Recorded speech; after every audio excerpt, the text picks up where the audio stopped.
Ça commence bien entendu avec une tentative ghanéenne. C'est même d'ailleurs la bonne d'entrée. C'est le but des Black Stars signé Diane. D'entrée, ça commence très fort, la Sina.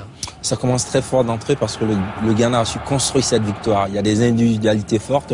Il y a Johan qui est en pointe de cette équipe, est techniquement doué, a la capacité quand même d'adresse aussi de marquer des buts. On l'a vu sur cette action. Contrôle, enchaînement et but pour le premier but du Ghana.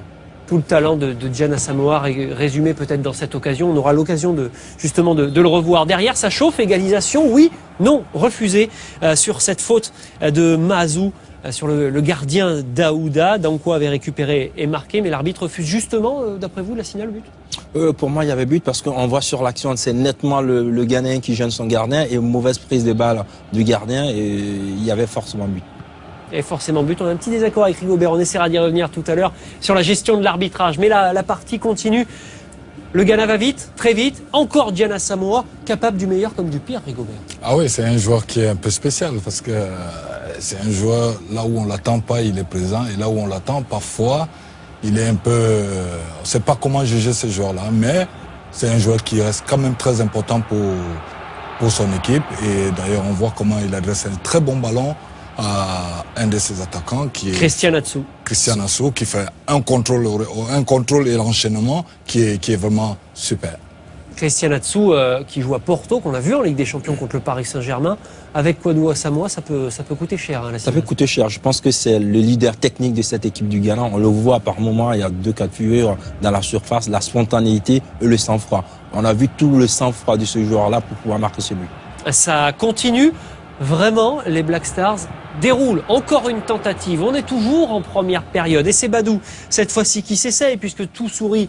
Pourquoi pas tenter sa chance? Mais là, l'arrêt est plutôt bon de la part du gardien nigérien.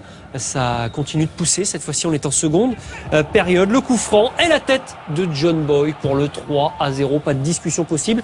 Et un but du Rennais. Un but du Rennais, on voit aussi que cette défense du Niger est un peu plus naïve parce que chaque fois que les attaquants du Ghana ont essayé de se démarquer pour pouvoir être dans les meilleures conditions pour recevoir le ballon, ils ont pu le faire. Kassali est un peu fautif, Rigobert, le gardien.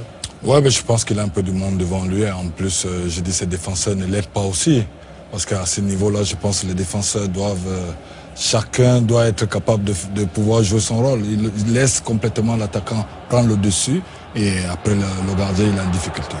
Encore des occasions ghanéennes et c'est Diane Asamoah que l'on est peut-être en train de retrouver à un excellent niveau. Il s'est mis très nombreuses fois en évidence. Il a été dans tous les bons coups, à la fois dans ses appels, dans sa spontanéité et aussi l'adresse devant le but. S'il continue sur ce rythme-là, je pense qu'il pourra permettre à cette équipe du Ghana de prétendre mieux, c'est-à-dire remporter cette compétition parce que le Ghana fait partie des favoris à partir de maintenant de cette compétition. Alors on sait que Diane Asamoah, après un passage en Italie, en Angleterre, à Rennes, il est aujourd'hui dans des pays du Golfe. Est-ce que c'est pas un peu étonnant de le retrouver à ce niveau-là?